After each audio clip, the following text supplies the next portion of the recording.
Hello and welcome to Super Smash Finder. Uh, I, Hello, everybody. I am your host, Vanessa Hoskins, and with me, My name is Jason Lillis. fantastic. All Yeah. right, Jason, are you ready for tonight? This is going to be some fantastic stuff, I think. I think that this show is going to be positively out of this world Out of the. and a truly stellar performance Oh from my every one of gosh. our near interplanetary explorers that we have joining us this evening. Very excited for all of them Now, that is several puns in a row, and perhaps we should explain why. here. Absolutely. Our two teams competing tonight in Super Smash Finder are Southern Tomfoolery and the Tableverse, two Starfinder podcasts here in the Paizoverse that we're very excited to welcome here today and have you all enjoy their experience of learning a brand new TTRPG system that they're going to be used to try and put each other into submission as in the arena tonight. So yeah, very excited for these two crews to get together. Some dear friends of mine, both from online interaction and actually having met some of them in person, which is a That's weird thing cool. for internet friends, of It is. course, in the before times, as Oh it were. no. So yes. Well, and the other cool thing is that because they're both like Starfinder focused shows, they both are sort of at the same level when it comes to Pathfinder Second Edition. So I expect to see some, I don't know, maybe some interesting builds, some interesting moments. I think they're evenly matched, and I think that's going to be the best part of it. Absolutely, yeah. I am really looking forward to seeing some of these incredibly colorful characters shine for us tonight. Yeah. All right, fantastic. Without further ado, let's meet our guests, starting with the red team. The Southern Tomfoolery Screaming Possums. Hi. So, Hey. welcome to the Hello. show. Yeah, welcome. All right, so tell us a bit about yourselves. Tell us about Southern Tomfoolery. What's your show like? We are Southern Tomfoolery, and we're a group of friends that all met living in Hattiesburg, Mississippi, a long time ago, and kind of met through the music scene at that time, and discovered that we were all nerds, and decided right before everybody moved on to go live their lives that we wanted to start playing tabletop role playing.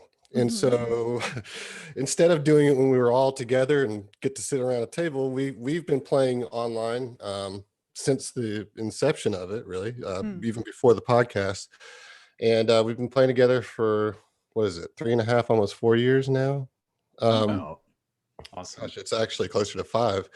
In any case, we started in 5e, played a lot of 5e, hmm and then kind of got to where we wanted more out of our games, in a sense of having a little bit more crunch to it. And we all were also getting a little kind of spent on the strictly fantasy setting sure. because we were playing a lot of 5e. We played like 3 major campaigns in 2 years. It was crazy. So we looked into Starfinder, and all of us are big science fiction fans, and we were just immediately sold by it. And so, like the crazy people we are, we decided to launch a podcast while learning a brand new system. Right. And It's always the best combination, isn't it? right, but we had learned kind of how to produce a podcast while we were doing the 5e stuff. We didn't release any of that, but we did record all those games Oh, just interesting. for our own posterity. And so a lot of the brain space that would have gone into like figuring out how to edit and produce, a lot of that had already been done. And so we decided that we wanted to kind of show people the journey of learning a game while still bringing a good story to it. And so here we are now. Well, that sounds fantastic. Anything else you'd like to say about your show before we meet the team? The Yeah, we're Screaming Possums. playing the all three book APs. So we're taking the same PCs through Against the Aeon Throne. We're currently in Signal of Screams, and then plan on taking anybody that survives that into Devastation Arc. So I'm really Okay. looking forward to bringing these PCs, or at least the players themselves, from levels 1 through 20 in Starfinder, and it's going to be a lot of fun. So yeah, we're about halfway through Signal of Screams right now. We released Nice. episode 100 at the very Congratulations. beginning of this month. So yeah, we're feeling good about it. All right, great. And so you are also playing the Screaming Possums as your team for this. Why don't you, in character, why don't you let us know who you are and why you are the Screaming Possums of all things? Well, for that, I'm going to turn it over to Heath because in character, he's leading this little group All of right. possums. So Very nice. Yeah. Yes, I am. I'm referred to as Ungro the Good. I prefer just Ungro. We are all from a small town. We're all based out of a small town called Tomtown. And I adventured for many years and retired a few years ago and opened Ungro's Tavern, where these delightful ruffians frequent. And I happened to see a flyer for this Smash Finder event. And my first obvious choice was Morik. But I recruited all of these fine people so that we could bring more fame and commerce to Tomtown. As a champion of Erastil, I'm all about increasing and growing my community, and this seemed a good opportunity for that. Fantastic. That's really great. I hope you do well in this tournament. I hope you bring glory and honor to your town, and I hope that you you are able to find this glory and honor in bloody combat in the arena, because that is what the folks here want to see. Erastil be praised. Yeah. And who are the members of your team? Well, this is Morik. I fight for the glory of the great possum in the woods. The woods, fantastic. Awesome. Yeah, it's complicated. Oh, okay. And over here. Oh, Sorry, wasn't sure where you were pointing, but I'm going to take it upon myself. Hi, I'm Genji. Genji. I'm a druid. This is my little bit friend here. This is my little possum, and it's actually a very large possum. It's That a is very the large largest possum I've ever seen, ma'am. It's not the largest possum that's out there, though, I guarantee. The That's- great possum is bigger than that one. great But it's a possum. pretty Good to big know. possum. Good to know. True. Her name's Chamomile, and Okay. we're super excited to be a part of it, and we're gonna have a lot of fun. Well, fantastic. And the last member of your team? I'm Giz, and I like to stab, and I like to craft stuff. And I just hope that I can take this and just attack everybody that I need to.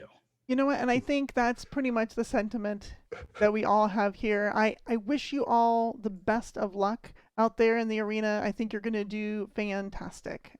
So I'm looking forward to seeing how many of you are standing and how many of you are beaten bloody by the end of this. And we'll see you then. All right.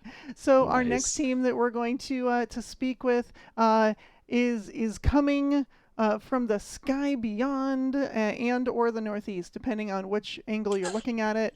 This is going to be our blue team, the Tableverse's New York Storm Giants. Yeah. Woo. Welcome, Tableverse. Hello. Hi. So tell us about yourselves and your show. So we are the Tableverse. We are a homebrew campaign set in the Pact World setting that Paizo has provided for us, with a little tweaks here and there. Basically, if you've heard it different on the show, then that's what's different in the universe. We are a bunch of comedians and performers, mostly, that work and live here in New York City. And so we are rules light in our show. We try to follow the rules when it's very important to, such as if it's when death is concerned. We're very much about the rules.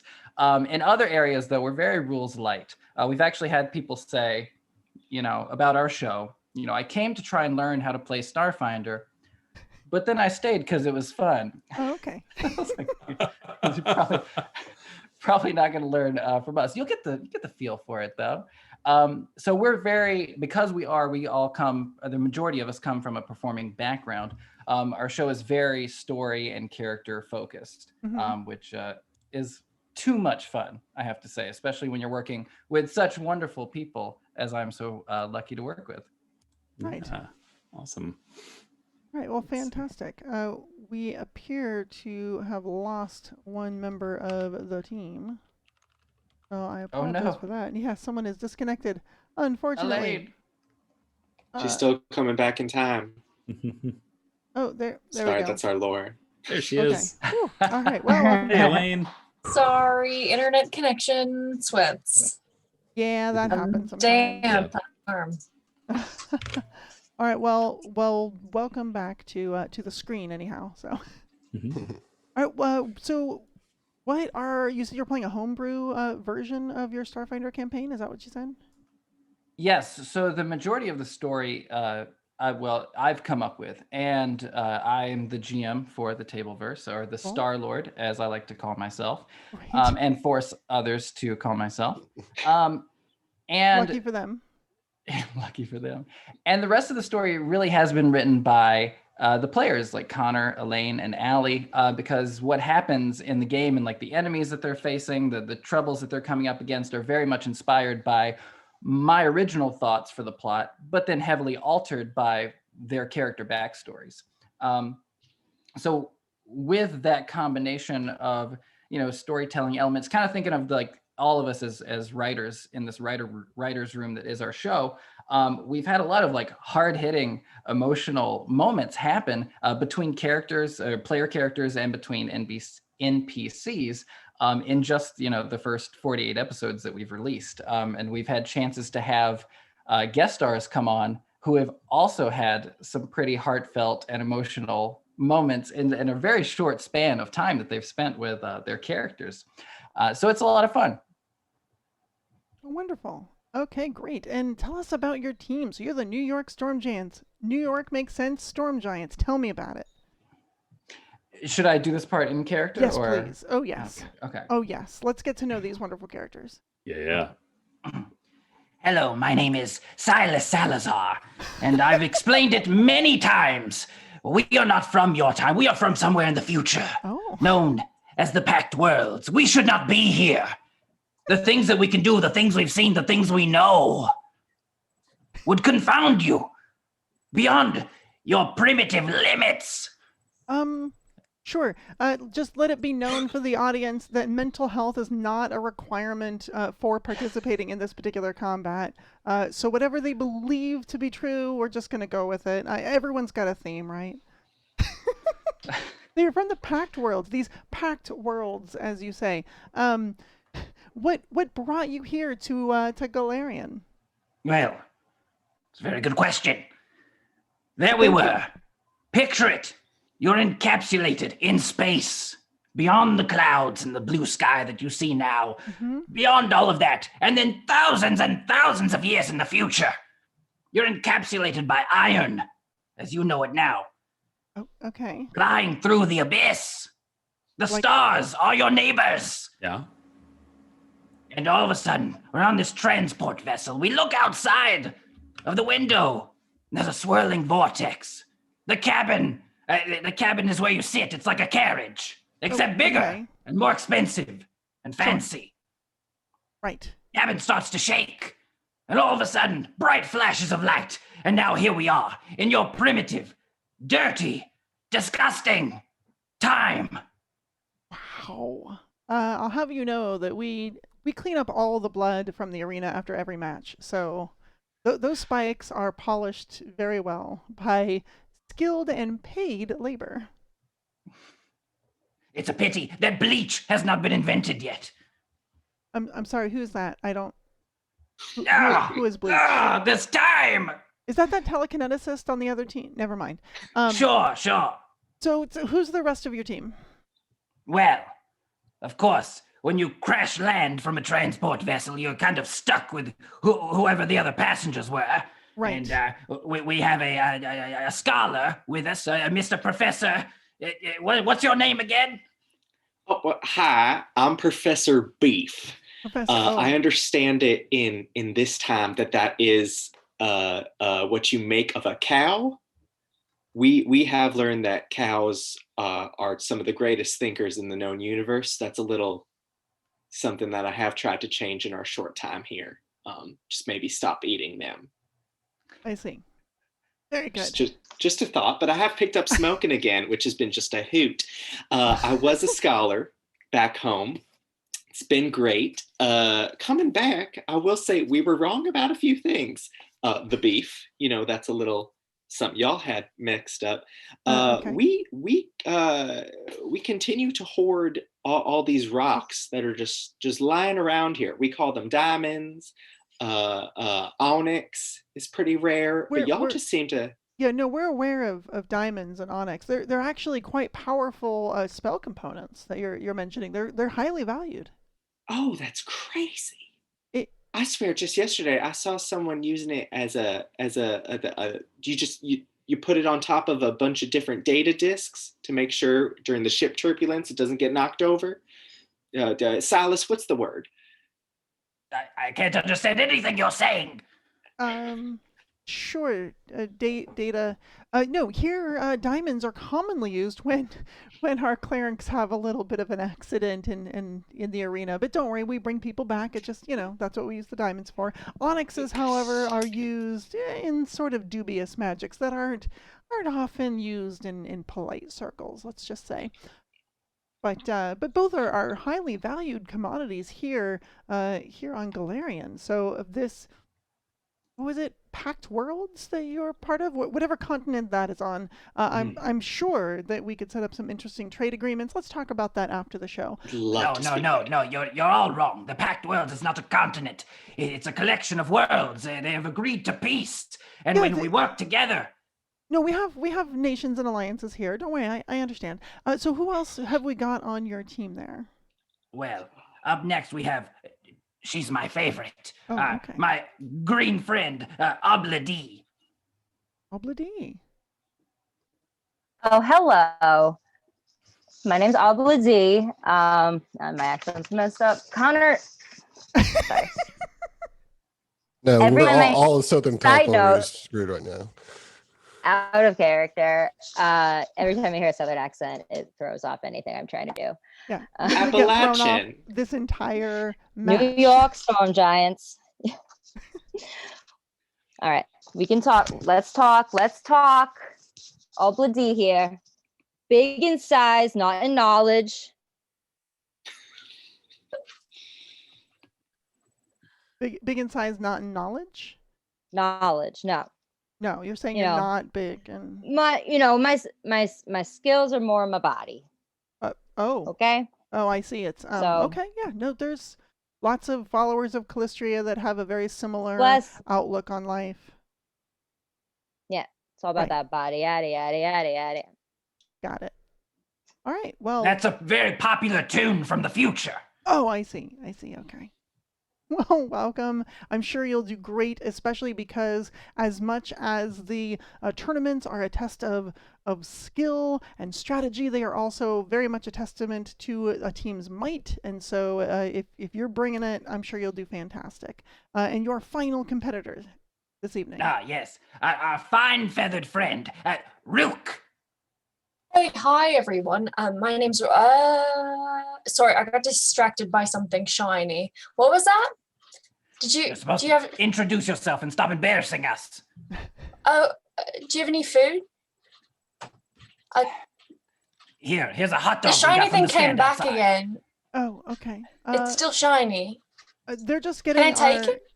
No. They're just getting our flag ready for our next match. You won't be using that today, but yeah, it's fine. I'll let you see it after. But I can have it later?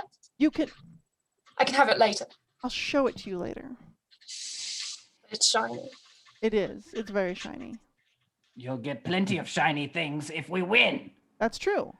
Also true. Yes. Thousands of shiny things each, in fact. Yeah. And a free invitation to the Ruby Phoenix tournament in Tian Sha. And I hope you the very best. Looking at the time, we've got to start moving to our match. So go ahead down to your bunkers, start getting prepared, and we will have you out in that arena in just a moment. Mm-hmm. Fantastic. I am This is interesting. We have kind of an odd assortment of folks. We have one set of people that appear to be from a whole other part of the world, or maybe one of the moons. I'm not sure. Possibly. I know that there are some strange folks that live in some of the nearby planetoids. I've heard from various people. I never really believed it myself, but after hearing that tale, I could become a believer. I'm not going to lie. It's possible. But, maybe we'll see if their performance tonight is even more convincing of their abilities and skills. That's true. That's true. And then the possums, like, I don't know, everyone from a small town, like working together. It's got a lot of heart. And I'm really curious to see who's going to win. Now, tonight, we have a battle royale, a showdown to whoever lands on the map first. No zone control, no capture the flag, just pure fisticuffs through the entire arena. That's right. That's right. I am very interested in seeing who lands the first blow out of everyone. But of course, it's the final blow that's going to matter the most out of all of this. Right. Yes, and you'll of course be keeping score for us, and I appreciate that. I will be keeping the score. Yep. And more so than the other matches, you could hedge with a defensive strategy by, guarding a zone or something like that. In this one, it's going to be all offensive output. Can you take the other team down? Can you beat them down? Can you get those big points? Exactly.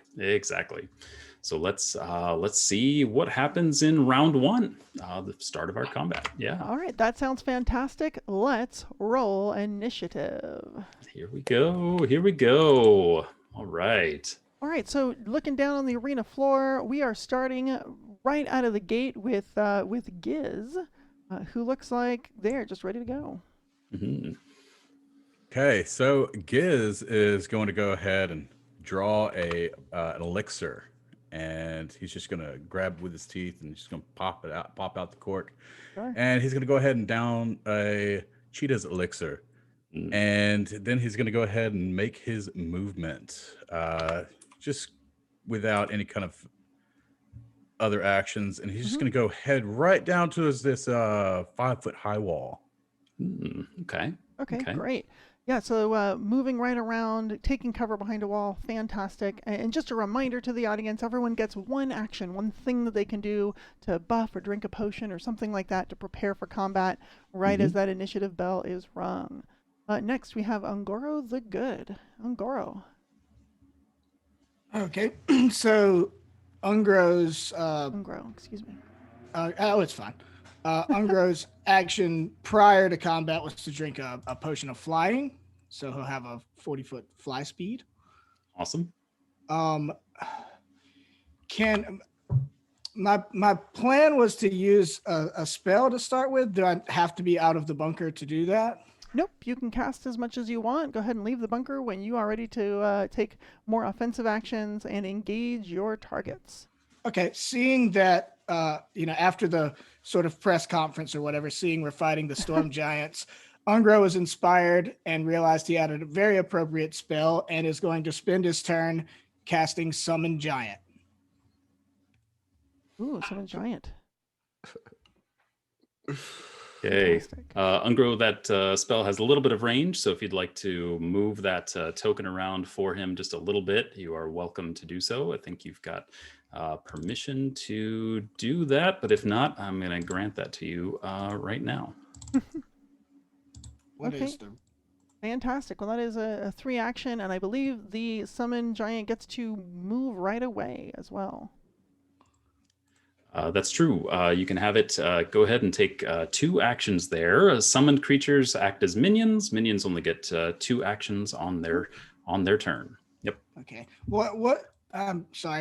I'm looking for the range, like how far I can cast them. Oh, I believe it's about 30 feet. Yep. Okay. Yep. So all the way back to this wall that you can see, essentially, since you only have line of sight down here, out or up this direction. Okay. Cool. Yeah, so I guess I'll summon him and then I'll just have him move towards platform. Okay. Over here. All right, so he's making his way around, taking a strong center position. Fantastic. On the blue team over at the Storm Giants, we have Silas Salazar going first. Yes, Silas is going to. How much does it take to get out of the bunker? Oh, it's just regular movement. Yep. Okay. Awesome. Love it. Let's move him. 1, 2, 3, 4. Also going to move here. All right. Also, I should note, in front of those small 5-foot walls that you're behind, they are small, but there is also a control panel on the wall with some arcane sigils and things on it that you think you might be able to manipulate if, you're good at magic and things. And those control the nearest spell gem, which is up on top of a ledge there. Excellent. I understand completely.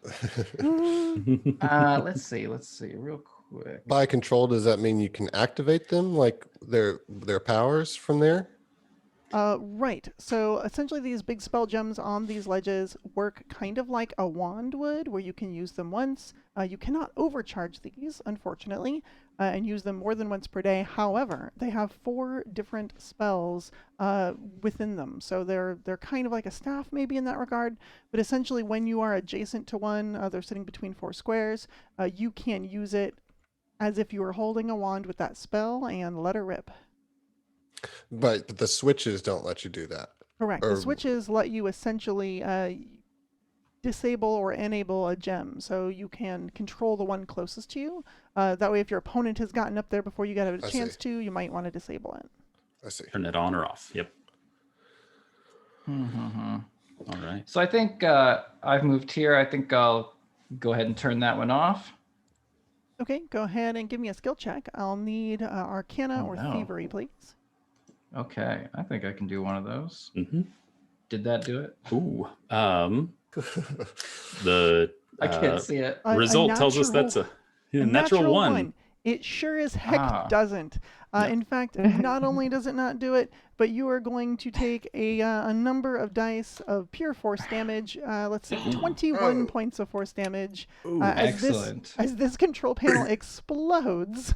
Oh my goodness. Oh no. This escalated so quickly. With your critical failure, it is now a useless panel, but the spell gem is still intact. Whoa. I believe that was 2 moves and an action. Is that right? That's exactly what I wanted to do.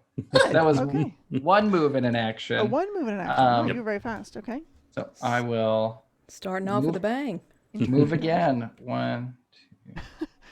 Let's go blow up the panel and keep on running. Right. I feel like we're in the bunker and we just hear like a big like, everything good? He's probably yes, everything's fine. And that'll do it for me. Fantastic. Next up we have Marak. All right, so for my pre-combat action, I chugged a potion of fire resistance. Good idea. For my first action of the turn, I'm going to go ahead and rage out for the possum.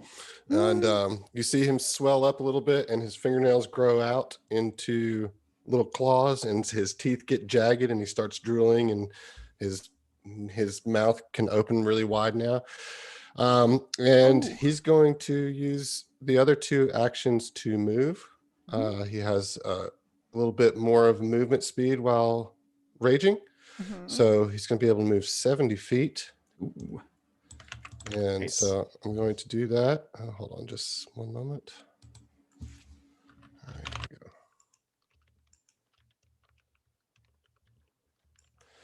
And I'll go ahead and kind of get right up in here in this wall corner. Yes. So they're these L-shaped 10-foot tall walls that provide fantastic cover from the center platforms, and it looks like Marak is hanging out back there, trying to get himself a bit of a defensive position. Next up is Genji. All right, so Genji's pre-action was to cast haste on herself, and she is going to go ahead and use her action, or one of her actions, to tell Chamomile to go ahead and run out. She wants to get out into the battle a bit quicker. Nice. All right. So command chamomile. All right. Let's see. All right, what's Chamomile going to do then? Yeah, Chamomile is going to move because I want her to do that, but Oops. I'm trying to find her movement speed because I closed the wrong tab. Jason, can you help us out there? Yeah, I believe Chamomile has a 30-foot movement speed, but I'm going to double check on that for you here really quick. But let's assume 30 for right now, and we can edit slightly if needed. Sorry. Nope, you're good. You're good. All right, and she's just going to move her full... She's going to take both of her actions to move 60 feet. Okay. Sounds good. Getting up and in there. Now, one thing to watch out is there is a big bunker wall that you are in front of, but Chamomile should be able to... I'll go up the... Okay, gotcha, sorry. Should be able to move the full 60 feet anyhow, just sort of down and forward. Good times, All right, sorry. Great. So Chamomile is following right after that summon giant we've got there. Yeah. And did that leave you with one action? Yeah. I believe two more to go. Thanks. Yep. Yes. Trying to keep track of them in my head. Yep. And Genji's going to go ahead and pop out of the bunker herself. So to come up the ladder, is this what this is in front here? So there is a ladder that leads on the outside of the bunker that leads on top of it. You don't have to go out there. You can just exit the sides if you want. Gotcha. And she is going to exit and follow after Giz. And strengthen numbers sounds like a good idea. She's actually just going to hang out right behind Giz for right now, and that's going to be her turn. Excellent. All right, going back over to the Storm Giants, we have Professor Beef. Professor Beef. All right. So Professor Beef's pre-action was to take a potion of quickness. So giddy up. And then I swear I'm from a place with accents like this. He is going to do some movement. Let's see, we're going to do... Sorry, I had my little rulers and then they went away. 1, 2, 3, 4. So that's for our first action, 1, 2, 3, 4, 5. If he can go there. Second action, 1, 2, 3, Moving 4. around outside of the bunker?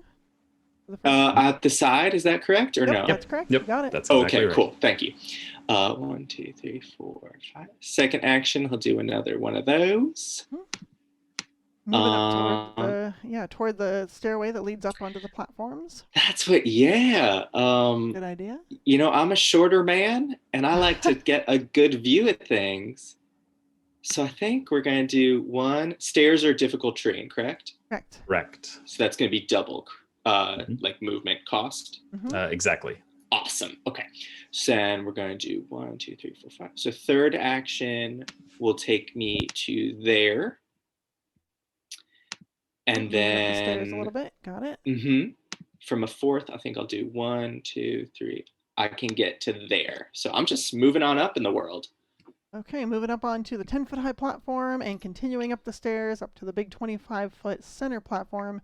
Looks like to get a nice commanding position. So that's fantastic. All right, next up is Ruck.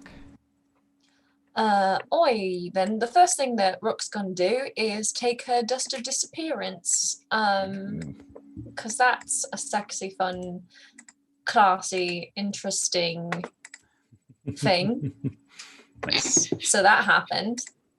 And then the next thing that Rook's gonna do, because Rook likes talking about herself in the third person, is going to run up into this general corner area.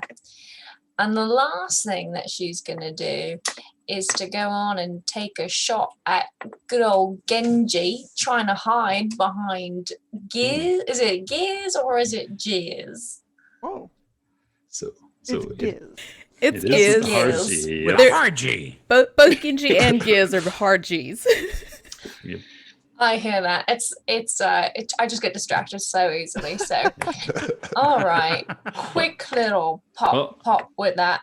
So Just where a quick note for you, Ruck. You are currently, you have a 10-foot high wall between you and your opponents. Apologies if that's not clear enough on the map. That's on us for labeling. But if you would, and they are themselves behind a 5-foot high wall as well. So how can we help you get to where you want to be to do what you want to do? Well, in that case, I guess I'll just. All right.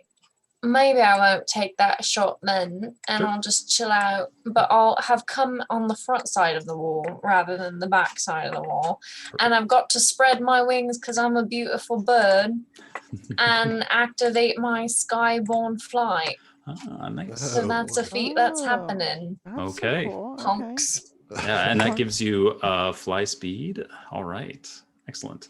Here I am in all my glory. Yeah, but we can't see you because you disappeared. That's true. I'm performing for myself. Okay. Because it's a measure of self-love. I'm also taking nude selfies as we go along. How far up did you fly? I missed that. I flew up however much feet I can fly up. Moving up diagonally basically is like it's difficult terrain. So every 45 degrees up that you go, it's an extra square movement. So that's I'll just put you at 5 feet up, just making your way up a little bit. That's the sexiest number of feet. Thank you. Oh wow. Okay. Whew, it's getting hot in here. Obla D, you are up next. Okay, nobody wants to talk to Obla D.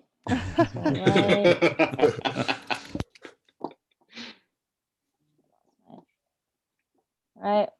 Well, I'm gonna go ahead and initiate Wild Wing stance. Am I doing this right? I don't know. Oh yeah, totally. Looks great. Okay. I did it twice. All right, did it twice. Initiating Wild Wings. Fantastic. Yeah. For those watching at home, this is the Wild Wings martial stance. Wild Winds, excuse me. Oh, Wild Winds. Wild Wings is totally something else. Go see them in the food court. Oh, right. All right. The Wild Winds stance. Very good. So where's everybody going? What's everybody doing? Obla D. Over here. Can you see me? Hey, sexy lady. Oh, yeah, way up there. You fool! Concentrate on your enemy. Huh? Shiny. All right. Who said that? All right. Talk amongst yourselves. I'm counting. I need all my attention on the counting. So at the end of round 1, we have a score of 0-0. Let's just keep on moving as our parties are approaching each other on so far a low-scoring game. Let's see if it gets bloody in the second round. Giz, you're up. Wait, I gotta do my. Oh, I didn't finish my turn. Oh, I'm sorry. I thought you were done. I apologize. I thought you had done your 2 sorry. moves. Shoot, I did the wrong dust. That's okay. No problem. You can just say what you want to do, and we'll believe you. Yep, absolutely. We were going for Dust of Disappearance. Dust of Disappearance. Okay. So I hit it. Another. I appeared and then I did. They appeared and then they disappeared. It's a little trick that we do back in the Pact Worlds. Very nice. All right. Awesome. A couple of invisible characters.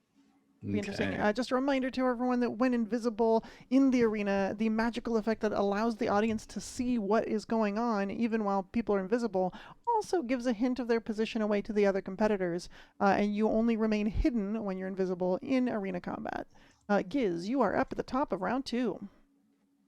So Giz just approaches this 5-foot wall. Yeah. And he just looks up and he sees this contraption, and his eyes go wide and his ears just fold back as he just looks at it, and he knows exactly that he needs to be able that he can tinker with this. So he's going to go ahead and interact with this device. Just he's going to attempt to disable it. Okay, sounds great. So you can do Thievery or Arcana. Okay, that is going to be Thievery, 20. DC 20 is not quite enough to disable this particular device, but you got real close. You got real close. It looks like you rolled a sad 3 there, so this should be no problem at all for him to disable. But you know, the controls were backward to how you thought they were. It was just simple mistake. Simple mistake. And I can only attempt that once per round, correct? You can attempt that once per action. You are currently standing close enough to reach the controls, so I'm going to call that one action. If you would like to try again, you may.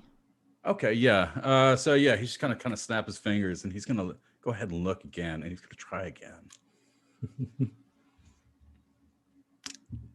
See if he's got it this time. Let's see. 32. That is plenty, yes. That is plenty. And third action, he's going to go ahead and just expend his, he's just going to spend it on a move. He's going to go ahead and make a movement towards the platform, the 10-foot platform. With his cheetah elixir, he should be able to get up to the top of the stairs. Very good. Looks like we're going to have a lot of action still on these center platforms. I'm looking forward to it. See what we got going next. Definitely. All right. Down to Ungro the Good, who's still in the bunker. What are you going to do, Ungro?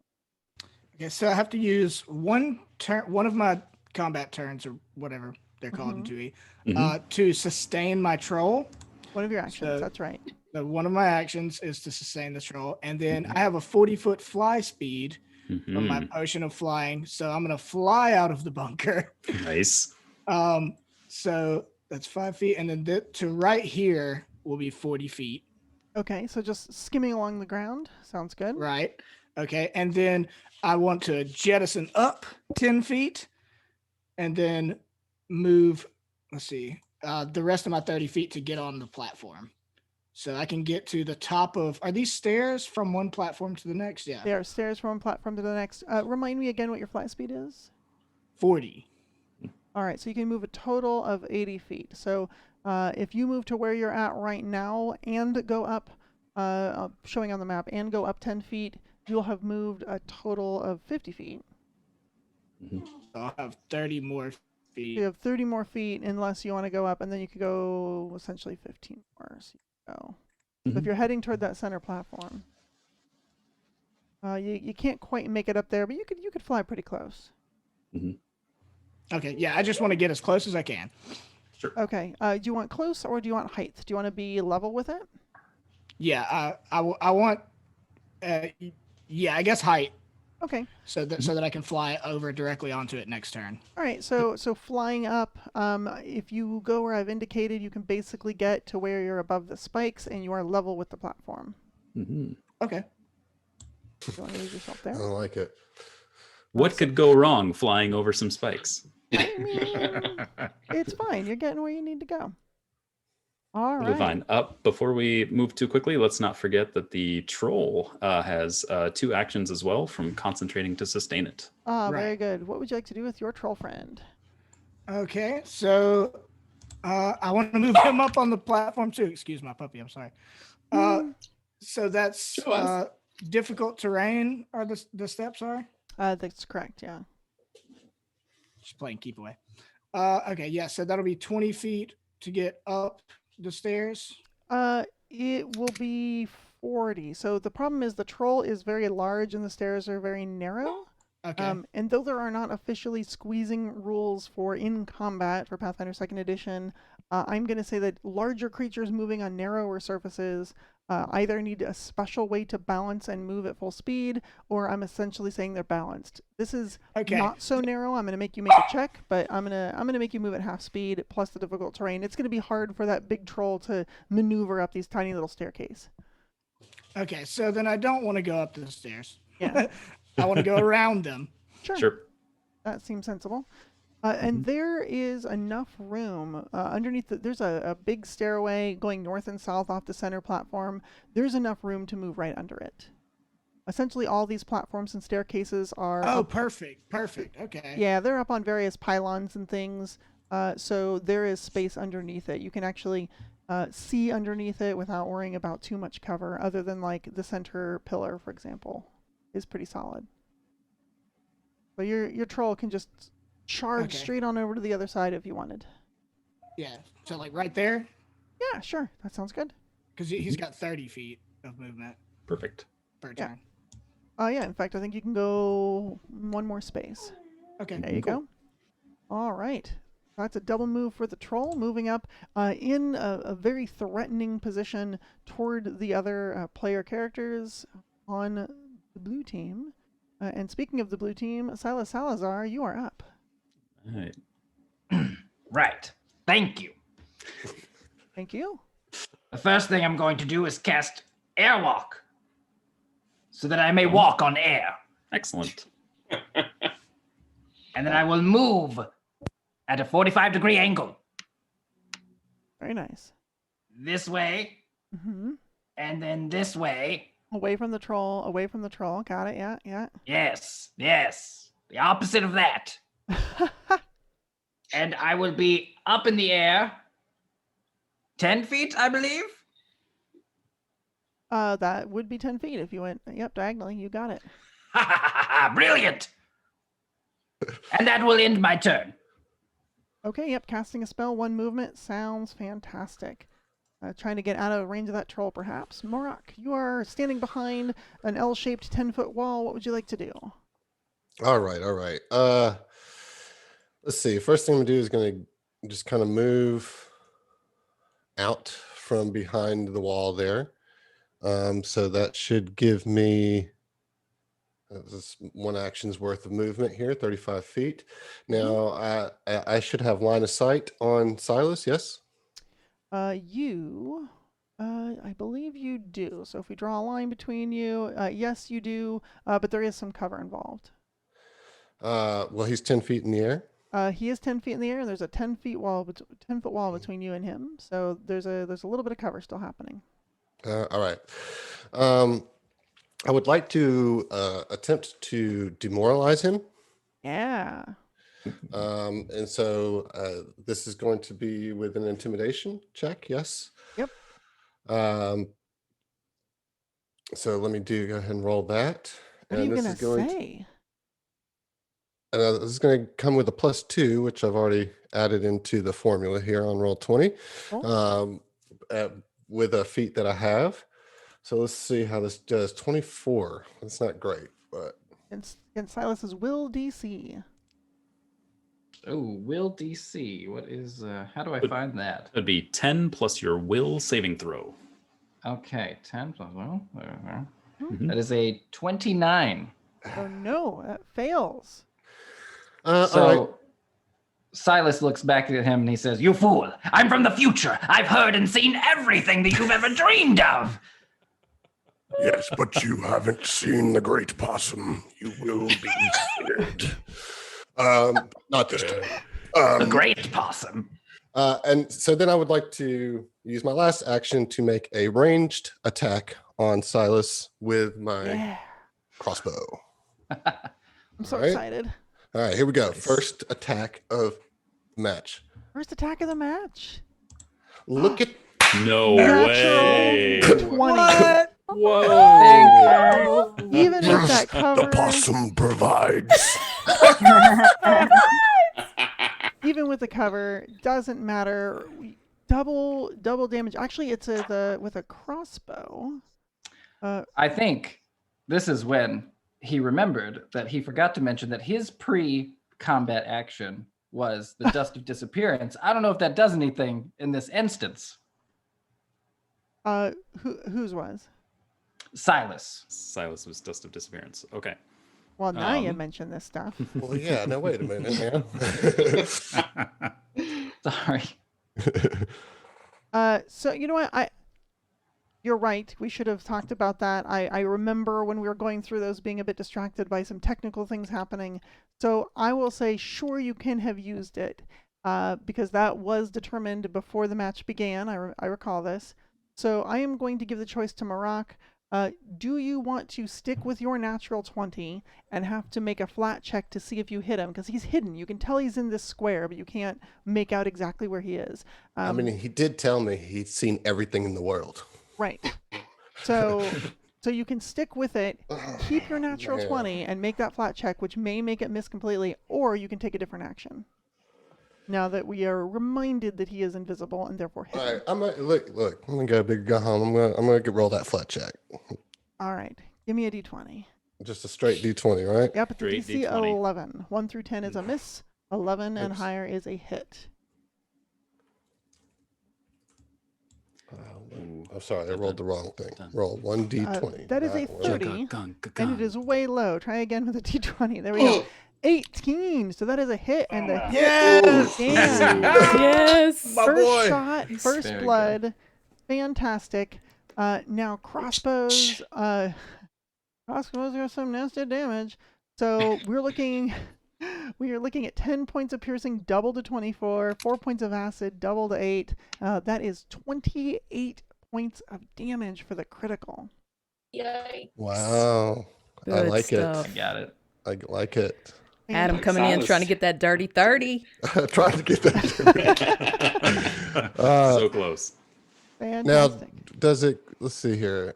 Don't at a certain point, weapon types get a special thing with critical hits? Oh yes. Do you have a critical specialization for your weapon? In this case, it actually won't make a difference. You can go ahead and look that up. I believe barbarians at level 10 do have it. The critical specialization effect with a bow is that if the target of the critical hit is adjacent to a surface, they might get stuck to that surface. Unfortunately, your target is not adjacent to a surface. They are 10 feet up in the air, not near any other surfaces. So Sorry, I'll take the hit. it is. And he just points at Silas where he thinks he is. I can't see you, but I know you felt that. I'm just fine. Chad is inviting you to pin him to the air. More. Pin him to the air. I mean, you can walk on air. Why not? I mean, Surely in space. Oh, a future read. Next up is Genji on the Possums. okay, so just a quick reminder. Who all is invisible? Good cue. Yeah, that is a good question. So I have tried to mark everyone that I can, as I've been hearing it, with a little marker that has an eye with an X through it, showing that they are not able to be seen directly. And that is Rook, Obla, and Silas, all over on the Storm Giants. I believe Professor Beef is fully visible. Is that correct? Yeah, cool guys. I didn't get the memo that everybody was disappearing. Everyone who's invisible, raise your hand. No, but, I'm sorry, Look Vanessa. Yes, you're behind you. correct. I'm the There only is one. actually one more effect with that critical hit. No. Yeah, because it's corrosive. Your armor is going to take 3d6 acid damage as well. Oh, yeah, good point. What does that mean? I'll help you figure it out. Just a second. Okay. Got that I'll go possum ahead and spit roll on the there. damage, and then go ahead. There you go, Jason. Thanks. All right, so yeah, 3d6 acid before applying hardness. We will check into that and get back if it has any effect, but I want to keep the action rolling for our audience today. So we will go forward with Genji's turn. All right, Genji, what you up to? All right, so with haste still on, Genji's going to use one stride to move 30 feet to like the north east, kind of right underneath where the ballista is. Sure. On the way, she's going to just sort of take a glance across the arena, and can she see as she's running by, I'm sorry, Professor Beef, is that correct? Professor That, yes, hello, Genji. Yeah, so It's different where I'm from. so there are a set of stairs, and the stairs are like slats. Like, you know how like some stairs have like a back to them, right? These are just a horizontal plane, no vertical plane in between them, so you can actually make out Professor Beef. But because of the 2 sets of stairways between you and he, and also the actual 10-foot wall, you can just barely make him out. I'm going to give him some superior cover if you were to take a shot from there. That's fine. She's gonna take an action, but it's going to be a fireball. So I just wanted to make sure I could actually put an eye on him. Yes. Yeah, and as she's kind of she skids into place beneath the ballista wall, and she says, I hope you're not too close, guys, because she can't quite see her own team. But yeah, she's gonna just throw a fireball at him. All right. Are you putting it right on top of him? Yes, she'd be specifically aiming for him because he's the only one she can really see. So you can still see. She's trying to cook me. I will say you can still see what squares the other folks are in, if you want. So if you wanted to put it just off a bit, you can avoid hitting your girlfriend. But if you want to put it right on top of him. Yeah, I would like to avoid hitting my people if that's a possibility. All right, cool. Hit the troll, make it a party. So we'll avoid blasting the troll, but we can put it right next to Professor Beef, and that will mean that I need 3 saving throws, 1 each from Rook, from Professor Beef, and from Obla. And it looks like it's against a DC 29 against 17 points of fire damage. And that is a reflex save, yes? A reflex save, yes. Yep. Basic, Fabulous. what they say in Pathfinder 2nd Edition, a basic reflex save. Dang. Which is a save for half. 35. Professor Beef, you are nimble as all get out. Fast food. Way in the future. Some lean beef over there. So Rook gets a 27, which is a failure. Professor Beef rolls fantastically with a 35, which is a success, taking only half damage. Something shiny. Something shiny. And Obla D, you're going to also fail with a 27. Ow. Wunderbar. Oh, my friends. My friends. They got all hot. Fantastic. Yeah, Air and that's- burst fireball. That's it. That's all she's got. And because of that, Chamomile is going to stay where she is at. Yep. Sounds good. Professor Beef, you just got incinerated. What would you like to do? Go to Disney World. No, I'm going to run some more. So do 10, 20. So first move will take me to there. Okay, right up the those stairs. Yep. And then second one, I'm hoping to go here with 2 diagonal, and then one, and then 3 across. All right, so you've. Oh wait, no, that's way too much. I'm sorry. It's a bit. So you've been 25 feet to get up all those stairs and such, and then you got another 25-foot movement. Right, so you can get pretty close. You can get to that northern edge of that major platform. Cool. And then I can keep moving, correct? Yeah, you can move 3 times if you want. Okay. And then just the 4th action has to be something different? Oh, that's right, because you used a potion of quickness for haste. Is that right? Yes. Right, so one of your actions needs to be a stride or a strike, and you've already used it to stride, as far as I'm concerned. So you have 2 actions left to do whatever you want with. Yep. Fabulous. Okay, thank you.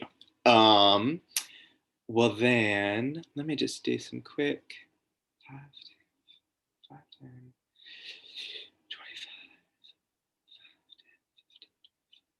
Stride or strike. On calculations, figuring out what you want to do. Yes, ma'am. As Professor Beef has this fantastic vantage point in the 25-foot tall center platform, able to see, I believe, all of your foes at the moment. Yep. And it is a glorious view, I must say, even though I do soon hope to do just a touch of murdering. I'm having a great time, and I'm so happy to be included. Just a smidge. Just a little bit. I do think I know what I want to do. Okay. Feel free to strike it down, but I think I'm right. I'm going to do a sudden charge, which should allow me to stride twice and then swing. It sure does. Where would you like to Fabulous. go? So my plan is to move thusly. If I do a diagonal right off this guy, because I have catfall. Oh, yeah.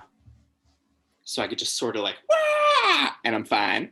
Okay. Nimble beef. What's your acrobatics training? Or Master. You're a master.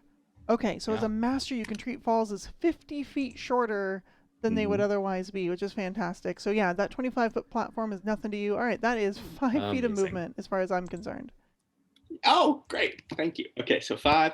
So into 1, 2, 3, 4. And then for the rest of that first stride, I can get to here. Sure can. Second stride, I'm hoping to do 10, 25. Second stride, I'm hoping to get 10, 25 right here. And then I'll swing. All right. Ooh, rolling right up on Genji. Right. I've made a little boo-boo, I'm realizing right now. Okay. Unless I have the rules wrong.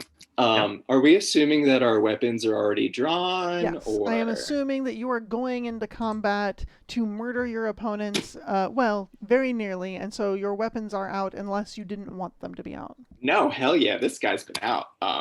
He's raring to go.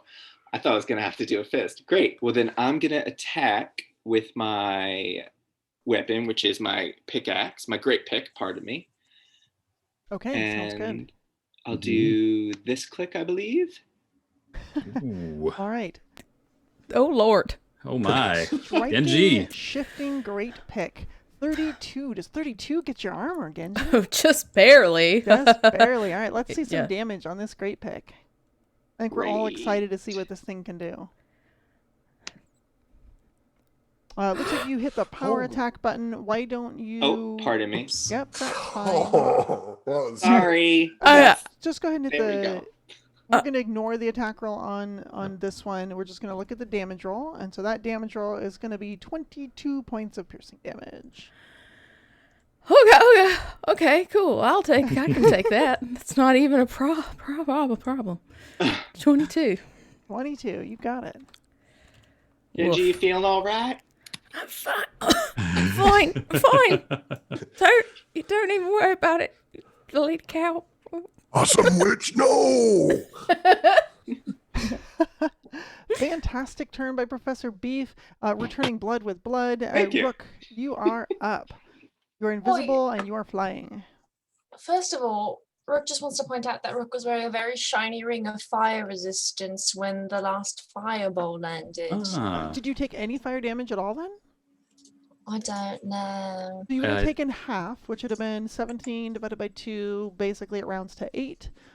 So if you have fire resist 5, you still took 3 points of damage. Understood. So the next thing that Rook would like to do is fly 15 feet in the air for a grand total of 20 feet. And then take 3 shots at Genji with my remaining 3 moves. Oh man, Genji's getting beat up. All right. Sorry, I feel bad. Also because our accents live in the same area. I have a shield. Can I raise my shield? Never played with a shield. I don't know what to do with it. It's just there, right? Raise it. Yeah, you can raise it. Raising a shield is an action, and it allows you a reaction to actually have the shield take the brunt of damage from a specific hit. So I do that. On your next turn, you can do that. You gotta raise it first. Oh, my little Genji. There are feats and such in the game that allow you to automatically raise it or raise it as a reaction, but unless you have one of those. All right, so looking at these 3 shots. Sorry, not sorry.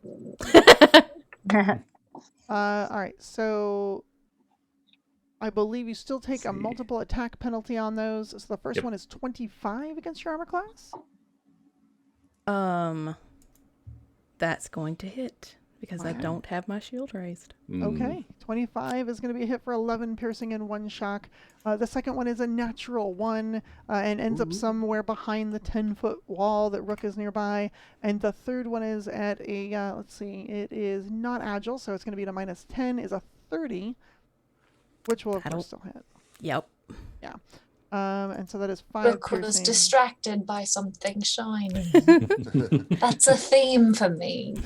I'm picking up on that. Let's use it against blood her. effect. That is a fantastic and bloody turn. Yeah. Wow. Last in the round. Nice job. Hopefully gonna continue Thank to pick up you. those scores. Next. Is Obladi. Water. Oh, so getting hot. Not in a good way. All right. Does anybody got water? I need some water. I ate it all already. I mean, drank. Sorry. Gonna try to get into that center platform. Yeah. Remind me of what's your You know- land speed? Sorry. Oh, 45. All right. So 40 will get you here to the top of the platform, and 45 will get Oh. you to any one of the adjacent squares. Mhm. That is a So, monks have fantastic movement speed. Yeah. Yep. That's a good spot. with a quickness. That's right. You do have all right. quickness. I'll mark your token. All right. So that is your one free action if you want it to be to stride or strike. You have 3 remaining.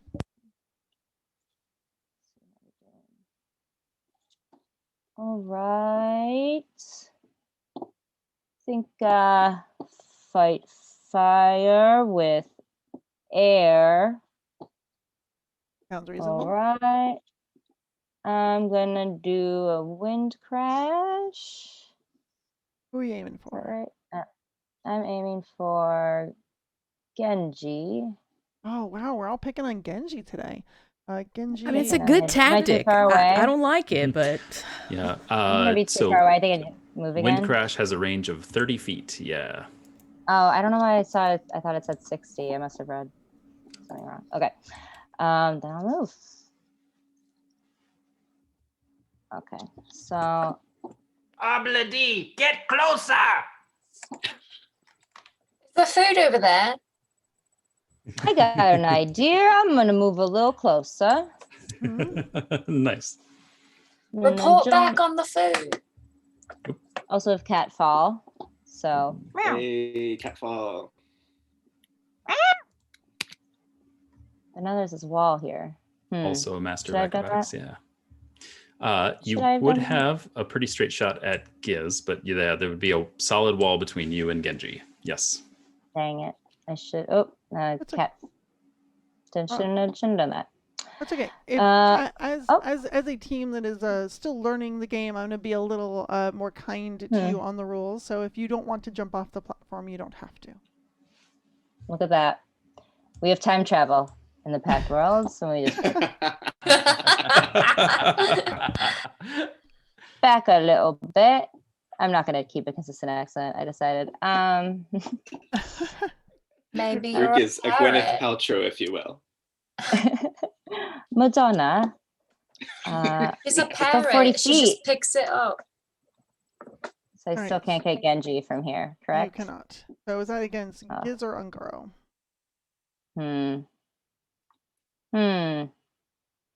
Those are your only 2 opponents currently in range. Yeah, you are on a level with Ungro. Giz is a little bit down from your current position. Because you have high ground and all that, like there are no railing in the arena, so Yeah. you do have a clear shot at either one, though. Yeah. I will gonna go for Giz. I see Ungro, and I see a lot of myself in Ungro, and I don't want to hit him yet. Okay. So how do I do this? Sorry. That's fine. So we know that you're within 30 feet. We can measure it and see you're exactly 30 feet away from Giz. So the wind crash strike you made is a 38 to hit against armor class. Giz, does that hit your armor class? What's your AC? Yes, it does. All right. But is it a crit? What is your armor class? Looks like your AC is a 28. Yes, 28. So that is, in fact, a critical hit with Wind Crash, and you take 20 points of bludgeoning damage instead of just 10. Solid strike. solid 20 points. Oh, good done. And a high scoring strike at that, because criticals are worth bonus points. Oh bloody, life goes on.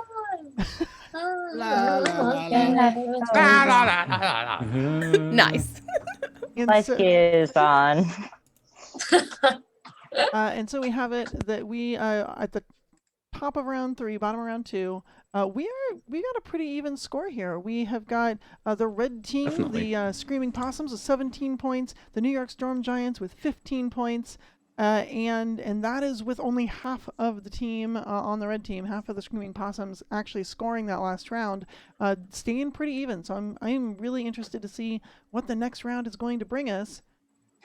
Giz, you are up. Before Giz has his turn, just a real quick clarification. I'm hearing folks ask from the chat: do the wind crash strikes have a critical specialization effect on them, being part of the brawling group? And if they do, then that would be Giz needing to make a fortitude save against Obladee's class DC, or to be slowed 1 until the end of his next turn. Judge, what do you think?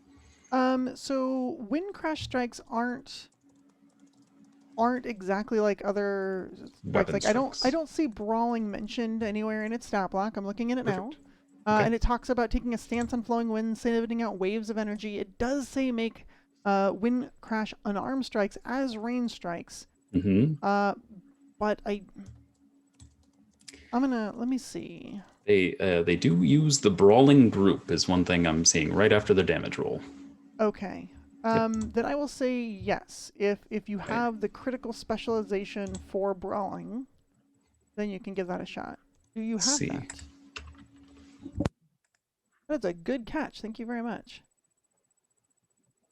I was thinking that they didn't, but because it does say that a wind crash strike is an unarmed strike, it says you can make a wind crash unarmed strike as a range strike. I'm going to say, yep, I guess it is unarmed and not just like a, hey, here's a pile of wind in your face. So use the brawling group. Yep. Deals damage, uses the brawling groups, and has the agile, non-lethal, propulsive, and unarmed traits. That's a lot of traits. They also ignore concealment and all cover, which is also a fun bonus. That's fun. All right, so I can't hear you, Jason. So I think that it would, for a monk, would require the brawling focus feat to get the critical specialization effect. Okay. And I don't believe that Obladee has that one. I'm not seeing it. So. All right, but that would be a cool time to use that effect. All right. Yep, exactly. Sorry about that. And that is thanks, good. chat. No, that's good. No, thank you. Quick question before round 3. Sure. Do those attacks remove that invisibility?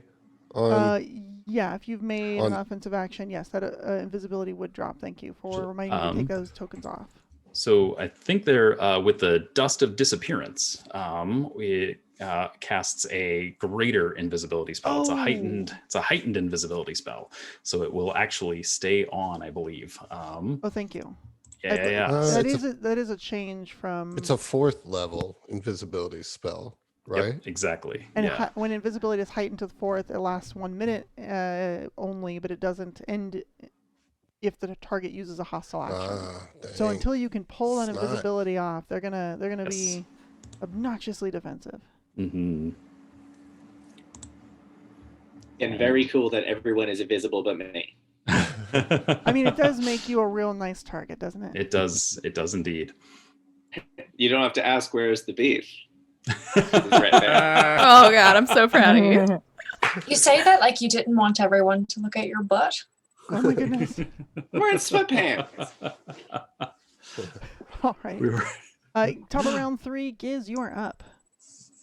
All right. So Giz kind of seeing the lay of the land here. He's kind of flip back around. Instead of going up the platform, he's going to go ahead and try to intercept or just at least hit Professor B. So he's going to actually perform a long jump using the quick jump feat.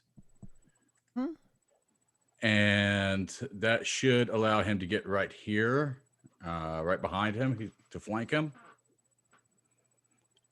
And from there, he's going to attempt to strike. Ah. Now, because of my class, I do have debilitating strike. Now, would he be flat-footed in this situation? Absolutely. So because you are in a flanking position surrounding Professor Beef, he is flat-footed to your attacks.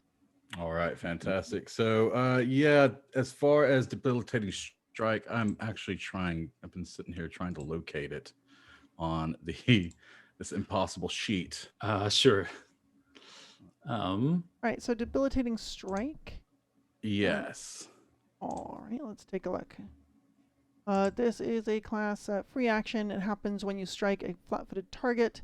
You can either apply one of the following 2 debilitations, unless you have a feat that gives you more options, and that is that your target takes a minus 10-foot status penalty on their speeds or becomes enfeebled 1.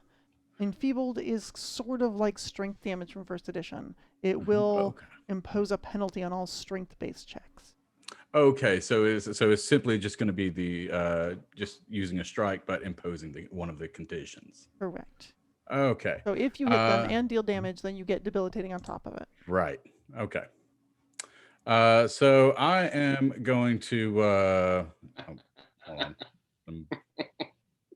There we go. And I'm going to go ahead and use a melee strike with my rapier. 5. That is a 35. I believe that is a standard hit. Yeah. And as a rogue, you get sneak attack damage on top of this. Yeah.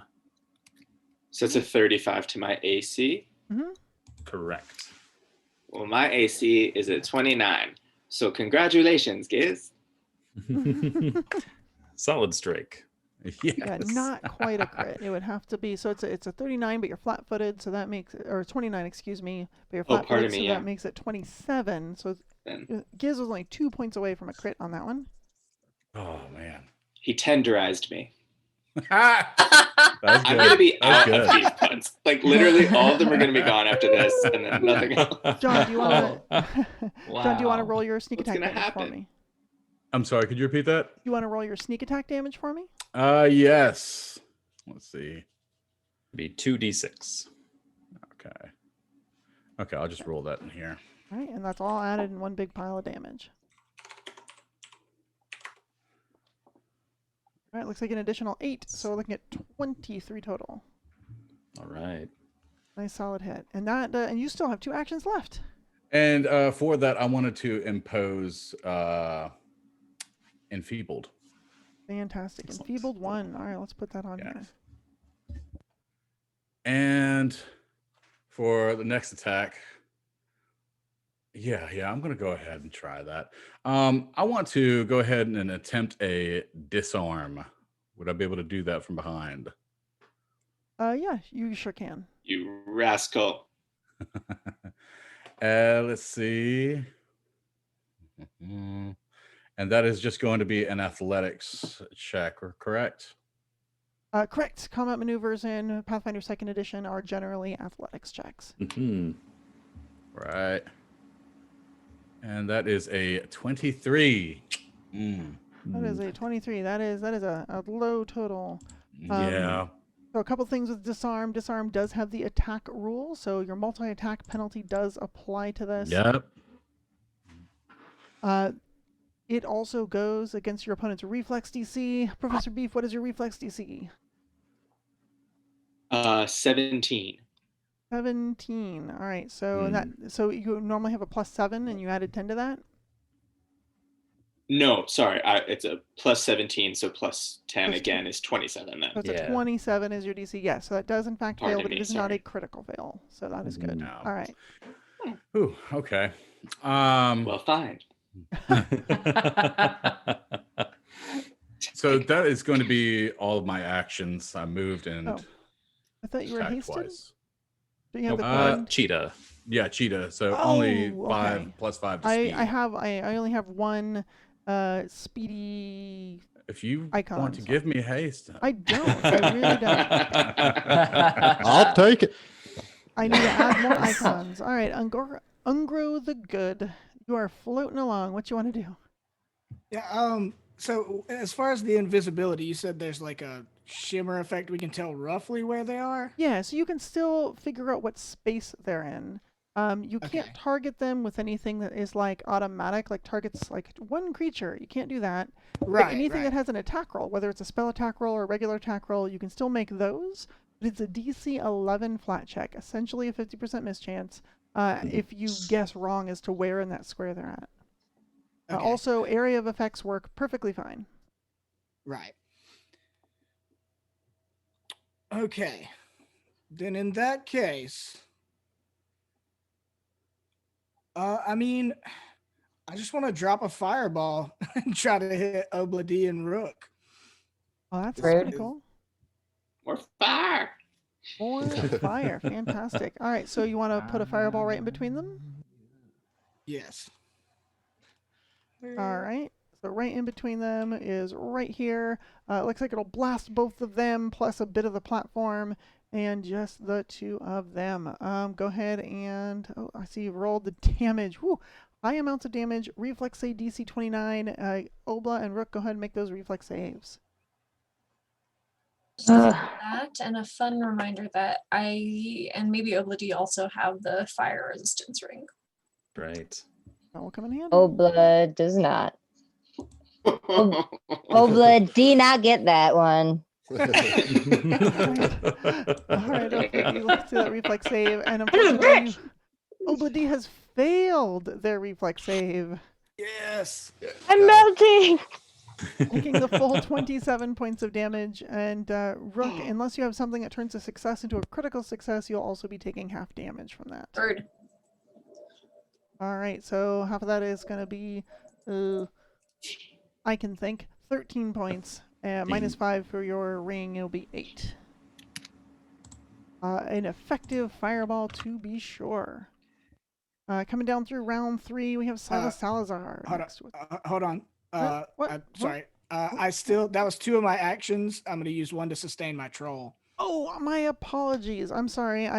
For some reason, I thought you had moved or something first. I was trying to keep count of still just floating. What the audience doesn't see is I have my hand down here, like keeping track of how many actions people have used, so I don't forget, and I still screw it up. All right, so still floating there. Fireballs abound. Go ahead and move that troll. All right, I think I can get right here in front of Silas to try to take a swing on him with my troll. All right, that sounds good. Oh God. Okay. One move, one Troll strike. is so big and Silas is so small. All I guess right. I'm smaller. Okay, so I see your macro in there. So you only get 1 attack once you get up there because you had to move first. Right. Does a 19 hit your AC, Silas? Let's see. Let's find out. Let's all find out together. Surely not. Surely not. No, it does not. Okay. I'd expect it to be at least a 22 at this level. So, all right, great. So, unfortunately, that does miss. And that is it. All right, so I believe your turn is done. I don't want to shortchange you any. I'm good. Thank you. All right, fantastic. I apologize for that. Silas, you have just had a troll giving you a nice wafty gush of air with a fan, which is their fist. How would you like to respond? And then I'm going to. How tall is this troll? I believe it's approximately 10 feet tall in terms of how much space it takes up. 10 feet tall. Okay. Yeah, so you're slightly above it still. Still within its reach, though. Oh, he's floating, right? Okay. Yeah. So I'm going to airwalk to heaven again. Okay. And can I be on top of the troll? Like, now be like 10 feet above it? Yeah, you want to move diagonally 10 feet. What's that? I was just going to say, I know the troll does have an attack of opportunity in case something triggers that. Well, the problem is it also has the minion rule. So minions, when they have this trait, they can only use 2 actions per turn and can't use reactions. And an attack of opportunity is unfortunately a reaction. So Okay. an actual troll that you were to face that isn't like conjured by magic would certainly be able to take an attack of opportunity, but not this troll. Mm-hmm. It's a little Womp too womp. distracted by the bonds of magic keeping it in this plane. Mm. All right, so you want to. Okay. So Silas is going to move diagonally up another 10 feet, so you're 20 feet in the air. Exactly. And Sounds good. then at 5th level, I'm going to cast Acid Arrow Ooh. Ooh. towards Genji. Wow, everyone is just picking on Genji. Golly. Jeez. Well, here's the That's thing. all right. There's a lot of points for taking someone down. As it turns out, we are all deathly afraid of possums. Should be. Really? All right, so this attack is going 105 feet plus vertical is about 115, which is just within its range of 120 feet. There's a 34 hit your AC. Yes, it does. I was afraid of that. Yeah. How you doing? Unfortunately. I'm doing fine. Don't even worry about it, guys. This is fine. It's not even an issue. I'm sorry to be that stickler, but did Ungro fall because he didn't fly on his last turn? What? Did Ungro fall because he fell? Because Ungro is using a fly speed, not airwalk. Is that right? Remind me. Right. Yeah. It's a potion of flying, so I have 40 feet. Yeah, that is how the fly spell does work. Thank you for reminding me. There's a lot going on here. Ooh, that's true. As long So much magic.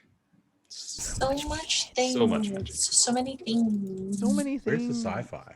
Are you sure that that's acid and not poison damage? It does It appear to could be be acid. poison. I sure would Pretty prefer acid. it to be poison. Just saying. Oh, It's not too What bad. You kind of situation are we in? you can where take you're that like, 7 it hits. I could be worse? can, but Good. You're good. like if I don't have to, I ain't trying to. all right. So, it looks like if you do not move on your turn, then you are just gonna fall. I'm trying to attempt to see if there's anything that says that you get to float down automatically. As long as you have fly speed, you can use an arrest to fall action if you wish. So, arrest to fall is a reaction if you would like to use it. Yeah, I mean, if I can not take damage, that would be awesome. Sorry. That sounds good. Unfortunately, there's nothing near you to catch, so those spikes are gonna get you one way or another. Ooh. You're just gonna fall But- slowly into spikes. You might No, not take the that's falling even worse. damage from the I'm 25 sorry. feet. It's So- my fault. I'm sorry. No, it's good. I'm glad we're all being, honest about things. I'm a rat. So in that case, give me, let's see, to arrest a fall, give It's me fine. Y'all don't get the points for that damage. It's fine. You don't, but Sorry, it's you did this to yourself. But do give me they an get negative points? Give me an acrobatics check. Yeah, See if it's you can called arrest a negative fall. hit points. Y'all deserve your revenge. We deserve to die. I'm crying over here. It's fine. So Ungro, if you can make the acrobatics check, please, for arresting your Oh, fall maybe he'll be fine. to avoid some of the damage. Natural 20, fantastic. There you go. I'm going to say you take absolutely 0 falling damage instead of half, because that is a critical success. And though arrest to fall doesn't have a critical success condition, I love it. However, the spikes are still not your friend. Oh. Hmm. I thought he what's that movie? Entrapment. Jason, remind me what I said about the spikes. What is their attack bonus again? So the spikes, if we pull up what they've got here, we're looking at a plus 25 to hit on that attack roll. Thank you. You have a nice little sheet there for me. I appreciate it because I have not looked at those in a while.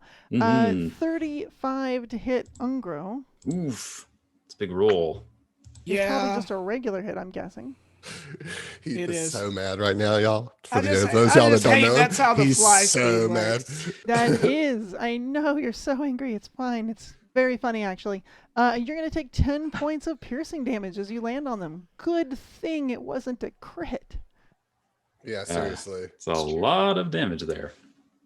All right. I do love Heath. I do love Ungro's cinematic approach of flying out over the spikes to lob a fireball at their enemies before plunging to their own half demise, such as it is. So And lovely. really a nice 3-point heroic stance as they land. I mean, It is. Yeah, absolutely. As he lands in the hero stance and like pierces his hand. Yeah, it's that fourth point that'll get you. You know, It will. It will indeed. all right, fantastic. All right, so going back over it, we had Ungro the Good, who did in fact fall. We had Silas Salazar, who moved up and then cast an acid arrow at Genji, hitting her, dealing 3 points of acid damage and some persistent acid damage that we'll probably see again on Genji's turn. Did you have any other actions, Silas? That will be the end of my turn. Thank you. I thought it was. I'm just being extra sure these days. Morak, you are up. all right. So I can see the shimmer of Obadi, right? The little shimmery outline. Yes, you can. Yes, correct. And so that's basically just a 50% mischance On attack to hit rolls. her. That is Yeah. right. All right. Second question here. I have a sudden charge, which allows me to make 2 strides. Would that allow me to get up those stairs and in her face with 2 strides? Do I have Quite with possibly. 35 35 feet of movement? Mhm. Yeah, 10, 20, 30, 10, 20, 35. You would be 5 feet away by my calculation. Mm-hmm. But you could initially step and then do the sudden charge. Or use Well, it but as then a- I wouldn't have that third action. That's right. Oh, true. but okay, no, but I will still do that. That's fine. Okay, so Because yeah. I will take, a step forward and then sudden charge, which gives me an action as part of the sudden charge, an attack as part of the sudden. You can get all the Which way I'm up there. going to, as I'm running up the stairs, I know I can't see Obladi very well, but she can see my big nasty yellow teeth bared at her as I go to try to just rip a piece of flesh out of her body with a giant possum bite. I hate possums now. Connor literally recoiled from the camera as you were describing I that. love it. Tell me more. You shall feel the teeth of the possum. Oh, And so, yeah, that's what's going to happen there. And let me roll that attack. Yeah, let's see what you got. Come on. Come on. Here we go. John's got some good damage if I can get the hit here. Yeah. 33. 33. That might just be a hit. Roll a flat check. All right. If you can locate them in their Let's keys of see. invisibility. Let's see. Come on. Come on. Ah, Oh, no. 2 on the die. So Too you bad. see sparks and things of magic that sort of look like Obladi, and you chomp into them and catch nothing but air, biting down hard on your own teeth, possibly cracking one. It's okay. I have a lot of teeth. You do have a lot of teeth. You have spares. All right, so that was a stride and a sudden charge, and I believe you're out of action. That's correct. Great. All right, Genji. Nice try. That was a Genji, good attempt. They have been just brutally ganging up on you. What would you like to do? They're being pretty mean to me. I don't care for it all that much, but she's going to, first things first, raise her shield. Action 1, raise shield. Good idea. Yep. Action 2, she's going to call out, "All right, Cammy, Mommy needs a little help." So Chamomile will use her full turn to move 60 feet towards Genji. That sounds fantastic. And her third action, here I go, just you wait. Watch me do it. Oh, no, I don't, because Giz is right there. Dag nab. Okay, then, yeah, she's just going to... She's going to Heal cast... yourself? Huh? Heal yourself? No. No, that's lame. We ain't about that life. No, she's... God. Yeah, she's going to heal herself. It's probably a smart move considering how. Possum Witch, you must stay standing. Yeah, she's just gonna do one action and heal herself for a little bit. A little bit. Just a scooch. So this is just a level 1 heal you're using? Just double check. What little spell slot are you casting heal from? Sorry, it didn't give me an option. That's okay. I'm just in terms of your character has a first level heal prepared, or do you have a higher level heal prepared? Emily, can I offer you a thought absolutely. really quick? Yes, Do you have your staff in hand by chance? Oh yeah, I do. Staff of healing? Okay, great. Yeah. If you just scroll up just a little bit on your character sheet there, you'll see the other one that's got a higher number on it. You can do that once per day. Yep. This is why we call him an angel, y'all. I would like to do that because Jason is just beautiful and is an angel, and I do that for slightly more healing. I will gladly take it. I do agree that Jason is an angel. I do want to do an attack of opportunity on Genji. Casting a spell. I want you to. Sounds reasonable. If I'm just using we believe in consent, so that's shut down. Is it a spell if I'm just using a staff? I mean, semantics. Oh, it's actually, is that? It is, yeah. Oh, it is, okay. Sorry, I was on your side. I appreciate it. I like it. I like it. I'm about it. Yeah, you still have a manipulate action in there, and that's what really does it. So go ahead and make that attack of opportunity for, yeah. Okay, that I'll just do an attack roll like normal. Just right, yeah, regular attack. If you click the name of it, it should do the attack roll and damage. Oh, perfect, thank you. There you go, 24 to hit. That's gonna miss because I got my shield up. Sorry, I mean, boo, but Team Shield. It takes so little to make me happy. And that's my turn. And that's your turn. It is the end of your turn, and you have this acid dart you got hit by. So, Silas, go ahead and roll your... we actually rolled it as part of the thing. It was 4 points. So you're going to take 4 points of acid damage, and then go ahead and just give me a flat check there. I'm so sorry. Just a DC? Yeah, a D20 I mean, roll. D20? Yep, D20 roll. Just a D20. Just one of those guys. 15 or higher. Oh, no. 10. So the acid damage will continue on your next turn unless someone gets rid of it. LeMay. So sad. All right. Next it is the aforementioned intern Beef. Excuse me, Professor. Teacher's assistant Beef. Teacher's assistant. I will send you my dissertation. A dissertation of pain. It's boring. My dissertation of pain. Yes, thank you for this. Alrighty, so I'm gonna use a spell named True Strike. Oh. Which lets me roll my attack twice and then pick the better one. And it's going to ignore any penalties I might have from flat-footed. I think. Yeah. Right? Yeah, great. I don't know if I get one. Is it verbal only, so it will not trigger attacks of opportunity. And the next time you make an attack roll before the end of your turn, you get to roll twice and use the better result. So there you go. Fabulous. And it does ignore circumstance penalties due to concealed or hidden, which is pretty cool. Oh, just this. All right. The great. penalties and then the flat checks. So yeah, True Strike is a good choice. Good choice for the solid. arena. All right, so what are you going to do with this True Strike? You got 2 actions left. I'm going to do a power attack with those 2 actions. A power attack? Yeah. This. Here we go.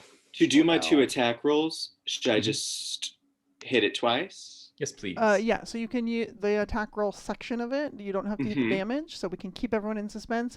Go ahead and just hit the attack roll 2 times, and we'll take a look at those results. Looks like 39 is the magic number. Holy buckets. Holy buckets indeed. Okay. 39, a critical hit. Yes. Yes. Yes. Yeah, it's 10 higher than your AC. Yeah, that's the math, unfortunately. It is. But a thing will happen. Okay. I believe, because my shield helped me here, Jason. is an exploding shield. It is. Wow. It is an exploding shield. Okay. Let me just. And it's a really hardness quick. of 3. Yeah, Okay. if you use your reaction to shield block, let's see what kind of damage gets put out here. Yeah, roll that damage. Yeah. We got critical damage with a pick on a power Yeah. attack. This is I going don't- to be I don't love it. vicious. Mm-mm. So on critical, I use a D12 instead of a D10. It is Yeah. calculated in there for you. Yep. Customized for your pleasure. Go ahead and roll that If damage. I just hit the damage button, really? Yep. Damage for Okay. power attack, please. I love that math do for me. Yeah, it's nice. Great pick damage. Looks Oh, like there. on a critical, it is 78 points of damage. Ooh, What? 78 points of Gross. damage. Oh, It's a very big axe. I do not care for Yeah, it. the possum Yeah. is not So it's pleased. it's a Oh, the striking boss. weapon, so it's 2 dice of damage. It is a power attack, which at this level adds 2 additional dice of damage. That is 4 dice of damage, but it is a fatal weapon, changing those dice into d12s. So we have 4d12 plus 8, all of which is doubled. And then because it's fatal, we add another d12 on top of that. And because of a critical specialization effect for picks, another 8 points of damage, 2 per die. So that is a lot of damage. Mhm. I feel like you're trying to kill me, and I don't know what to do with that. You know, Genji, I just arrived here and I was told go, and I'm a follower by nature. You know, when we first started this call, we are like, "Oh, it's going to be nice. We're making friends." Here we are now. I like It's you more all. it's more about the friends we you kill like you along too, the way. Pastor You B. know? So I have good news and I have bad news. The good news is you can block with your exploding shield. It will absorb 3 of those hit points, right? So you'll only take Ooh. 75 damage. Only 75. Makes a Only. big difference. Yeah. Your Yep. shield also takes 75 points of damage, completely obliterating the 12 hit points that it had, hmm which allows a free action to let the shield explode outward. Ooh. I do that, and sorry, Giz. No. This deals 4d6 let's piercing discuss damage. cover. Yeah, you got cover, but 4d6 yeah. piercing damage to each creature in a 15-foot cone. hmm It's just an area effect, so I guess Just a coverage big would ol' be area better. effect. So if the two of you can give me a reflex save, please. The basic reflex save. And if you'll, Genji, if you'll roll those 46. There you go, Giz. You ain't got nothing to There worry you about. Yes, go. look at that. Nah. Ooh, Good wow. job. Yeah. Good. Oh. Well All right. done, Giz. So I have bad news for you. That is a beautiful 16 points of damage this exploding shield does. But a 29 is a critical success against the shield's DC of 19, so no one takes any damage. Oh. Yeah. Well, But the except Genji. audience loves it. Oh no, the audience is so happy. Nice. They saw this massive critical hit with this pike come down and just obliterate a shield that then in turn explodes into wooden splinters all over the place. They are standing and applauding at the Terrifying. 75 points of damage that you just took. And the explosion of splinters. I don't feel very good. Now, Professor Beef, Oh, goodness you are gracious. hasted, is that right? You have quickened? quickened. Professor Beef? Professor Beef is quickened? Yeah, I had a potion of quickness, yes. You sure did, which means that you've only spent 3 actions. You have 1 left that you can use to Yeah. stride or strike. What would you like to do with that action? You Good would like to cue. apologize. I would like to sit down and write a very long letter. Sorry, Emily. It can only be used to stride or strike. You cannot Apologies use is it not to in the list. apologize. Curse you, rules. Apologies. What would you like to do? I think I'm just gonna Walk I'm gonna away. Attack. No, Genji. use the stride action. Attack again. Oh, use Yeah, the that makes stride? sense. Yeah, it's Should I do better. that? Yeah. Oh no, I'm gonna attack. Because of how power attack works, that counted as 2 attacks for multi-attack penalties, so you'll use your number 3 attack roll. Yes. So All right, go let's ahead. see how Let's it see goes. this wild swing and see if we can get a little more damage in there. Haha. 20. 20 is not going to do it. Thank God. All right. I'm still finish- cheering and just like swing it behind me. Finishing up the end of round 3 here, we still have a couple people that still need to go. We have Rook and we have Obladi. Rook, you're up. Hello. First of all, Rook is just gonna flap her wings to maintain her 20 feet flight area. That's Oh. one action. And then take 3 shots at Genji. Ooh. I'm sorry. I'm so sorry. Working real hard to finish poor Genji off. Natural 1 with the first one. That's an automatic miss. 35. 35. Now, that is at a -5 because it is your second attack. So that is actually going to be a total of 30. But I believe that still hits you, Genji. Oh, it hits, yes, but not critical. Not a critical. All right, so 18 total points of damage. And then the third one has a -10 on it. It's only an 18 will also miss. So it's just going to be 1 hit for 18 more points of damage. Genji is not well. She is not well. Stop it. Whew. That is a fantastic round. That is a lot of arrows, Rook. Do you have anything else that you need to do? Yep. Wow, just turreting up there, flapping her little wings in midair. This is fantastic. The audience is loving it. They just love to see those archers and their flurries of arrows. Obladi, you have Marak like just breathing down your neck, quite literally, as he's been trying to bite you. What would you like to do? It's true. And it's hot, stinky breath. It is. Oh, you don't have to tell me. 1 bit. Yeah. Obladi is eager to create some space here. So she's going to just kind of bring her palms together in front of her and just start to channel all of her energy and focus. Hoben Obladi. And then we're going to do 1 hit punch. Ooh, 1 hit punch. Whoa. What is this? 1 hit. 1 inch punch. I misspoke. 1 inch. 1 inch punch. Okay. Okay. Okay. Do that. Buddy. Yeah. 1 inch punch. 29 to hit. 29 to hit? 39. 39. I'm sorry, 39 to hit. My Yeah. brain is like Okay. So non-functional. that does hit. Tell In us- fact, that will be a critical. Tell us a critical. Tell us about 1 inch punch. This sounds super cool. No, I disagree.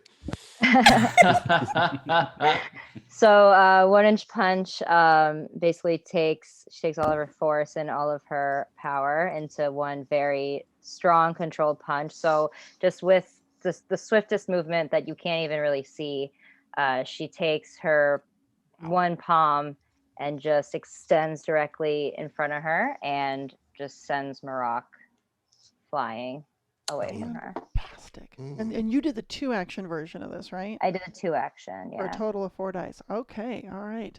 And So how far back do I get pushed? do you actually get pushed? Do you have? I don't. It doesn't actually do a pushback, but it does deal a massive amount of damage. Yeah. So with those extra dice, unfortunately, going a little on the lower end, but still 17 points, an additional 4 of electricity. All of that is doubled from 21 to 42 points of damage. So it is still a hefty. Well, I have a few resistances here. Hefty crit. Okay. Let's You're see. looking at 8 Although to none of those. So. Oh, okay. Well, there you go. So that's 42 points of damage. Okay. Yeah. All right. 2 points of damage. I did not like that. All right. Well, I enjoyed it immensely. No, And it I was a believe nice. It was a nice move. it was really good. Respected And it. I just believe didn't you've got enjoy 2 it. other actions left. I sure do. So let's find. I'm gonna do. All right. I'm gonna do a fireball. Okay, well, I am Oh, going I to just quickly clicked point it. out. Sorry. Quickly point out that Mhm. one of Oh, those that's awesome. actions does need to be a stride or a strike. Oh, okay. 1 inch punch doesn't count as a strike.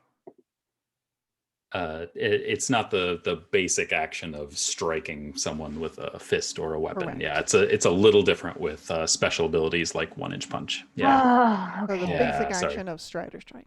Yep. So you could punch again. You could. Like Twice a regular. if you wanted. I could do a regular punch. You could do a regular punch. Mhm. With any weapon you possess, including your wind stance one, I believe. Hmm. Okay. All right. Then I guess I'll do that changes my plans. Sorry about that. It's okay. So I can do the wild wind, and that counts. Correct. Correct.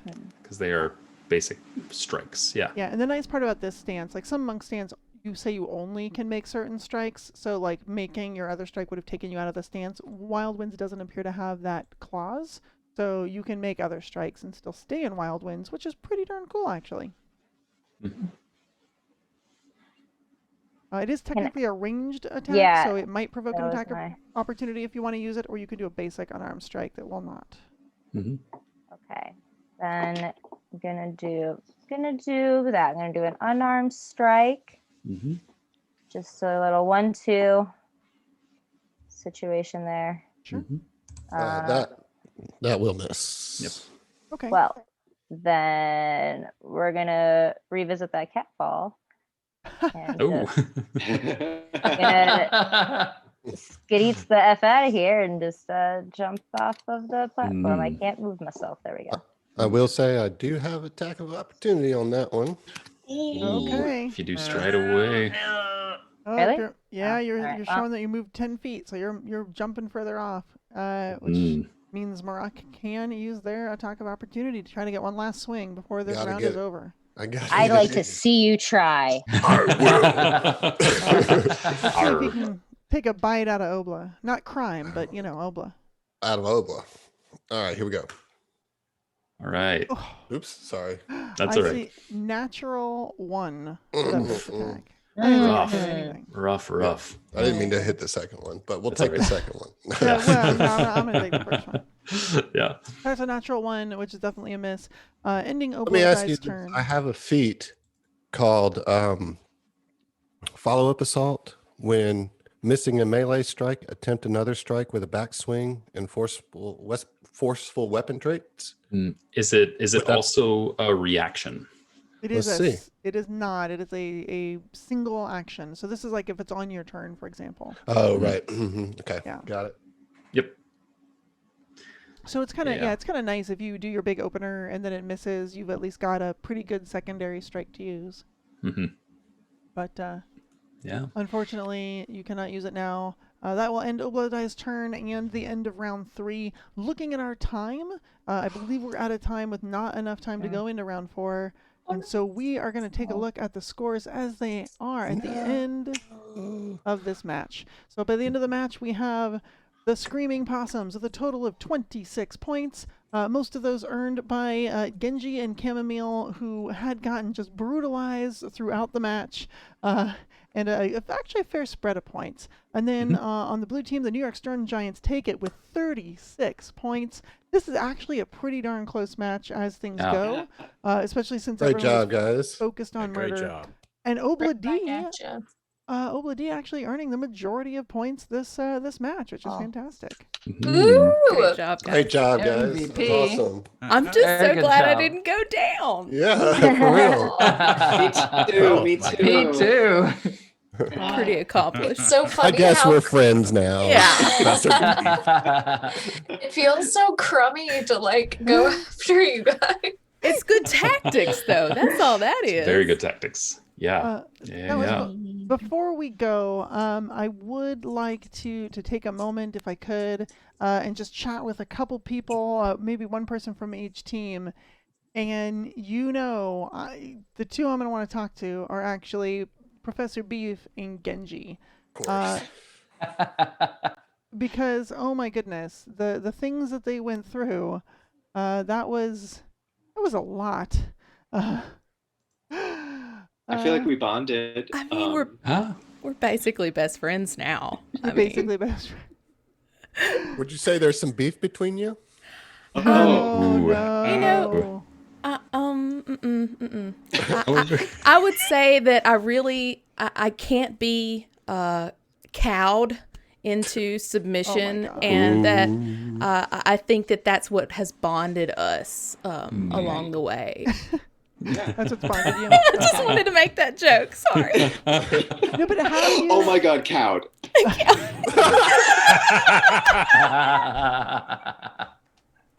Yes. Oh my God. Genji wins the match. In case. I almost want to Points award for you Genji. bonus points for puns. Unfortunately, those aren't in the rules at this time. But one thing I will say is, how did you feel being selected out? It looks like they were definitely going for those bonus points for those knockout and those kill points. How did you feel being focused like that? I mean, I knew I was the one with the lowest AC going into this, and probably the one with the least amount of 2E experience in general. Right. Out of character, sorry. So I knew I was gonna have a rough time. But it made sense. I sent my possum off to go help other people instead of staying with me. I don't know what I was thinking there. Must keep your possums close. I must keep my possums close. Yeah, I think that's a big difference. If that possum had been nearby, maybe they would have been a little more hesitant to just run up to you. But yeah, splitting your attention definitely gave you more options on the battlefield, but unfortunately also sort of pinned you in once they had decided to go for you. Yeah, I mean, the only thing that could have saved me there, if there was been another hit on me, I would just have had to play possum and hope for the best, you know. Play possum, right. Well, it was getting really close to that. You still had some persistent damage on it. You were probably one round away from going down and them earning those bonus points. Unfortunately, we ran out of time for the match, only going 3 rounds this time. And it was a little bit of a slow start, I think, with everyone trying to get in position and no one wanting to put themselves out there too immediately. So. Yeah. But great job. Definitely learned some strategy. Better luck to you in your next match. This was a lot of fun. Thank you. Yeah, this is awesome. For Thank real. y'all It was for really doing great, this. guys. Yeah. Fantastic. Well, I also want Lot to of talk to fun. Professor Beef. Professor, Yes. that hit. You really Which like hit? to pick apart the competition. I'm just saying. Oh, there it is. You know, I may be a professor now, but I wasn't always. And when I'm given a task, I like to do it as well as I can. And I will say that chamomile and the giant mud monster, the troll, terrifying. I'm not a big person. I'm overwhelmingly thrilled that chamomile decided to venture to parts unknown. And that shield blowing up That was a surprise, wasn't it? singed my mustache. Yeah, almost got you there. So there You will were- be retribution, is what I'm saying. Okay. All right. Well, Had a great time. We're definitely going to cite you on that. Thanks so much for joining us for this match. That was very exciting. Thank you. Yeah. All right, Jason. So Yeah. what were your thoughts on this match? What a very fun display from all of our participants here this evening. So great to get to welcome them away from Starfinder and into the lore of Galarian and Pathfinder and the second edition rule set. I thought that, like you said during the interviews there, I think everybody was very interested in figuring out where the best positioning is. How can we focus up our strikes on a particular individual? I definitely think that Morok's critical hit with the crossbow out at the start as one of the first hits was a huge opening volley there, literally with his crossbow at the beginning. Literally an opening volley. That's right. Literally an opening volley. Yeah. And it was just, and from there, the excitement only ramped up. So very glad to see that we got to check a couple of things on the rules along the way and learn a few new things ourselves. Heath, apologies, but glad the damage wasn't too bad there. Yeah. And yeah, we're really I'm just really looking forward to the next match that we get to have with both of these teams and see how they fare against other teams that we have competing here in the tournament. Yeah, me too. I'm really looking forward to our next match, which we just announced a little earlier on Twitter and our Facebook page. We're going to be having the No Direction Chimeras going up against Waffles and Maple Syrup, and oh my gosh, their team name. Out of the Depths. Out of the Depths with two P's. So you can Wow. feel out whatever you think that might mean. Yep. I know what I'm looking forward to, and that is going to be a little over a week. It's going to be on February 6th, also at 8 p.m.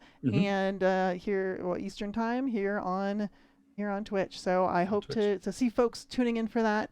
Also, look out soon. We should have our podcast feed up. So those of you who are like, but I want to re-listen to the match and go over every fine detail, you should be able to do that soon once I get that darn RSS feed to work and get Apple to return my phone calls. Yeah. So.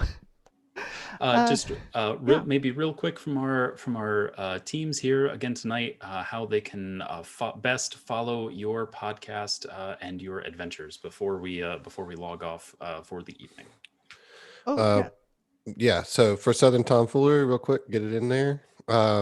Just go to www.southerntomfoolery.com, and it has links to all of our shows. Our main show is the Apollo Protection Agency ARC. You can get us on Twitter at Southern Tomfool. You can go on Facebook if you still are on Facebook.